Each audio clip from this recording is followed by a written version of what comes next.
నిన్న ఎవరో మాట్లాడుతూ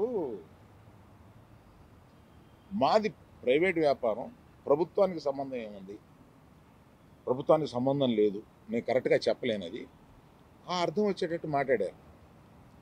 ఏమండి, ప్రభుత్వానికే సంబంధం లేకపోతే 2 సంవత్సరాల క్రితం పెద్ద వాళ్ళందరూ ఇక్కడి నుంచి కదిలిళ్ళి గత చీఫ్ మినిస్టర్ ఎందుకు కలిశారండి? ప్రభుత్వానికి సంబంధం లేకపోతే. ఏ వ్యాపారం అయినా సవ్యంగా చేసుకోవాలంటే ప్రభుత్వంతో సహకారం లేకుండా అది జరగదు. అటువంటిది ప్రభుత్వంతో సంబంధం ఉంది, మాది ప్రైవేట్ వ్యాపారం, ఇది సరికాదు. ప్రభుత్వంతో సంబంధం ఉంటుంది, ప్రభుత్వం కోఆపరేషన్ కావాలి. ఒకటే ఎగ్జాంపుల్, వాళ్ళ కోఆపరేషనే అక్కర్లేకపోతే మనలో పెద్ద వాళ్ళందరూ వెళ్ళి ఎందుకు కలిశారు? గత చీఫ్ మినిస్టర్ని ఎందుకు కలిశారు? మనకు కష్టం వచ్చిందనే కదా వెళ్ళి కలిశారు. కష్టం వస్తే కానీ వెళ్ళి కలవమా? ఒక ఫార్మాలిటీ లేదా? అందువల్ల మినిస్ట్రీ నుంచి వచ్చింది నేను చదివాను, అది చాలా సమర్థనీయంగా ఉంది, ప్రశ్నలు కరెక్ట్గా ఉన్నాయి. నిజంగానే సమస్యలు ఉన్నాయండి. స్టాండ్ అలోన్ థియేటర్స్కి సమస్యలు 100% ఉన్నాయి. ఇవాళ వాళ్ళ మనుగడ కూడా కొంత కష్టం అవుతుంది. ఆ మనుగడ కష్టమైనప్పుడు వాళ్ళందరూ ఏకమై వచ్చి ఏం చేయాలా అని ఒక నిర్దిష్టమైన దీంతో కాకుండా ఇట్లాగా మేము మూసుకుంటున్నాము థియేటర్లో, ఇప్పుడు మీరు మాతో సంభాషణకు రండి, అది నాకు నచ్చక నేను వెళ్ళలేదు, అందరికీ వెళ్ళొద్దు అని చెప్పాను. మీరు దయచేసి, నేను మీకు కొన్ని ప్రశ్నలు ఉంటాయి, మీరు ప్రశ్నలు అడగొచ్చు. కేవలం మనం ఈ సమస్య వాళ్ళ మాట్లాడుకున్న దానికి పరిమితం చేయకపోతే జనరల్గా ఏమవుతుందంటే మీరు ఏదో అడుగుతారు, నేను ఏదో చెప్తాను, అది హెడ్డింగ్లోకి వెళ్ళిపోతుంది. అలా కాకుండా ఇవాళ హెడ్డింగ్ 1500 థియేటర్లు ఉంటే నా దగ్గర 15 మాత్రమే ఉన్నాయి, ఆ నలుగురిలో నేను లేను. నైజాంలో సింగిల్ స్క్రీన్స్ 370 థియేటర్లు ఉంటాయి, 370 సింగిల్ స్క్రీన్స్ తెలంగాణ స్టేట్ మొత్తంలో. అందులో ఎస్విసి సినిమాస్ అండ్ అదర్ మాకు రిలేటెడ్గా ఉన్న చారి గారు వాళ్ళని కలిపి మా దగ్గర ఉన్నాయి 30 థియేటర్లు. అవుట్ ఆఫ్ 370 థియేటర్లు 30 థియేటర్లు మా దగ్గర ఉన్నాయి. అలాగే ఏషియన్ సునీల్ అండ్ సురేష్ కంపెనీలో 90 థియేటర్లు ఉన్నాయి, 120 మా దగ్గర 30, వాళ్ళ దగ్గర 90. 250 థియేటర్లు ఓనర్స్ కానీ వాళ్ళకు సంబంధించిన వాళ్ళు కానీ నడుపుతున్నారు. అవుట్ ఆఫ్ 370 ఇది రేషియో. మీ మీడియా వాళ్ళకు నేను మళ్ళీ ఇది క్లారిటీ ఇస్తున్నాను, మళ్ళీ ఆ నలుగురు దాంతో ఆ సబ్జెక్టు తర్వాత వస్తాను. సో ఒక వ్యక్తుల మీద ఇండివిజువల్గా టార్గెట్ చేయడము, వెనకాల ఏముందో అర్థం చేసుకోకుండా మాట్లాడము, మీలాంటి వాళ్ళు కనీసం ఇలాంటి క్వశ్చన్స్ వచ్చినప్పుడు అండర్లైన్ చేసుకోండి. మీరు మాట్లాడేటప్పుడు ఎవరో ఎక్కడి నుంచో ఫోన్ ఇన్ తీసుకుంటారు. నాకు ఎవరో లింక్ పంపితే జీ న్యూస్ ఉన్నారు ఎవరైనా ఇక్కడ, జీ న్యూస్లో చూసా ఇందాక ఎవరో పంపిస్తే. ఆ టాపిక్ సంబంధం లేదు కానీ అది కూడా తీస్తా. అక్కడేదో టాపిక్లో జరుగుతుంటే మళ్ళీ వస్తాను మెయిన్ పాయింట్కి. టాపిక్లో జరుగుతుంటే మొదటి రోజు గేమ్ చేంజర్ సినిమా పైరసీ వచ్చింది.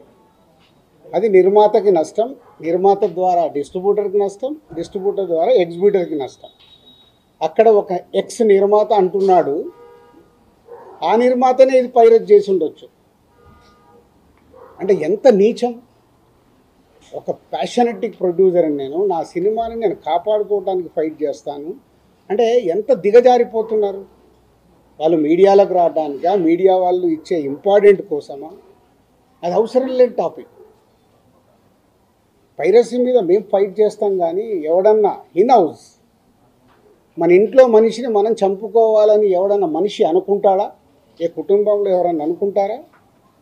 అంత నీచంగా బిహేవ్ చేస్తున్నారు కొందరు, అది పక్కన పెడదాం. సో ఈ పర్సంటేజ్ విధానం తెలంగాణకు వచ్చినప్పుడు తెలంగాణ ఎగ్జిబిటర్స్ న్యాచురల్గా సార్ ఈస్ట్ గోదావరిలో అది అంటున్నారంట, ఇలా తెలంగాణలో కూడా మేము అన్ని థియేటర్లు మూత పడుతున్నాయి, మాకు ఏదో ఒక సొల్యూషన్ కావాలి అని శిరీష్ గారిని అడగడం జరిగింది. ఎవరు ఆ 270 థియేటర్లు? ఎందుకు 30 ఏళ్ళ నుంచి వాళ్ళు మాతో వ్యాపారం చేస్తున్నారు.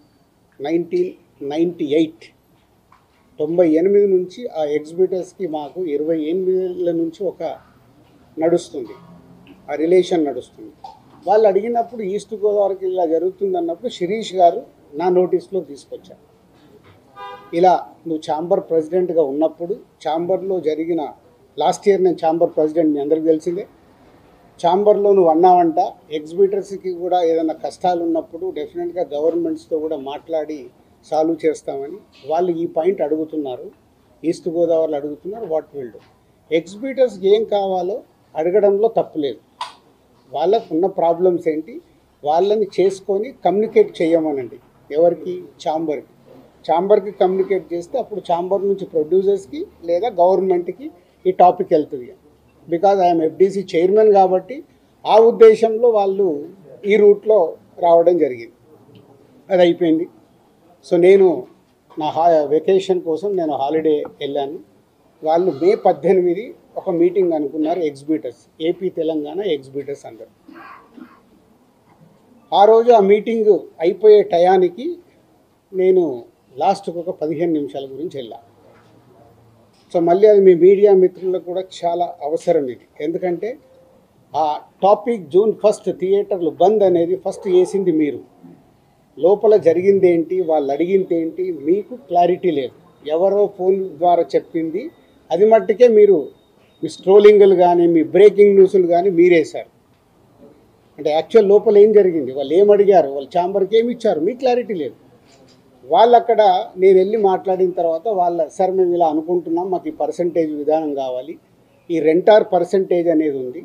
ఆ కొన్ని సినిమాలకే 90% సినిమాలు మేము పర్సంటేజ్లో ఆడుతున్నాము. సో కొన్ని సినిమాలకి ఇలా ఉంది, మాకు కావాలి అని అడుగుతున్నాం. సరే, దాంట్లో వాళ్ళ పర్సంటేజ్ విధానంలో కూడా రాయొద్దు అని చెప్పా. ఎందుకు? అది ప్రొడ్యూసర్స్, అక్కడ డిస్ట్రిబ్యూటర్స్ కంఫర్ట్గా లేరు, ప్రొడ్యూసర్స్ కంఫర్ట్గా లేరు. సో మీ కోరిక, మీ రిక్వెస్ట్ ఏదైతుందో మీరు ప్రొడ్యూసర్స్కి చెప్పండి. డెఫినెట్గా ప్రొడ్యూసర్స్ మీటింగ్ అయినప్పుడు వాళ్ళు మీ గురించి ఆలోచించి ఎలా దీన్ని సాల్వ్ చేయాలనేది ప్రయత్నం చేసి తొందరలోనే చేస్తాము. అక్కడ కొందరు సార్ మేము ఇది కాకుంటే June 1 నుంచి మేము థియేటర్లు క్లోజ్ చేస్తాం, అది తప్పు. మీరు అలాంటి స్టేట్మెంట్లు కానీ అలాంటివి అడిగితే ఎదుటి వాళ్ళకు హర్టింగ్గా ఉంటుంది, ఆ టాపిక్ వద్దు. సో దీన్ని మీరు అందంగా మీ ప్రొడ్యూసర్స్కి ఛాంబర్ ద్వారా ఏదైతే ఛాంబర్ మెయిన్ బాడీ ఉందో దాని ద్వారా డిస్ట్రిబ్యూటర్లకి ప్రొడ్యూసర్లకు కమ్యూనికేట్ అవుతే మళ్ళీ జాయింట్ మీటింగ్ అవుతుంది. జాయింట్ మీటింగ్ అయినప్పుడు దీనికి క్లారిటీ వస్తుంది, లేదా ఒక సొల్యూషన్ కోసం ప్రయత్నం జరుగుతుంది అని నేను చెప్పగానే ఆ రోజు అక్కడ ఉన్న వాళ్ళందరూ ఏకీభవించారు. నేను బయటకు వచ్చేసాను 15 నిమిషాల తర్వాత బయటకు వచ్చిన హాఫ్ అన్ అవర్కి ఏ ఛానల్లో చూసినా June 1 థియేటర్లు బంద్, June 1 థియేటర్లు బంద్, టక్క మెసేజ్లు వస్తుంది. ఏంటయ్యా అని నేను ఛాంబర్కి ఫోన్ చేశాను. ఆ ప్రెసిడెంట్కి సెక్రటరీతో మాట్లాడితే సరిగా వాళ్ళు ఇలా లెటర్ ఇచ్చారు. ఏమని ఇచ్చారు? ఎగ్జిబిటర్స్ లెటరు ఛాంబర్కి, మాకు ఇలా పర్సంటేజ్ విధానం కావాలి, ఈ పర్సంటేజ్ విధానం కోసం డిస్ట్రిబ్యూటర్లు కానీ ప్రొడ్యూసర్లతో కానీ మాకు మీటింగ్ పెట్టండి, ఆ మీటింగ్లో మేము అనుకుంది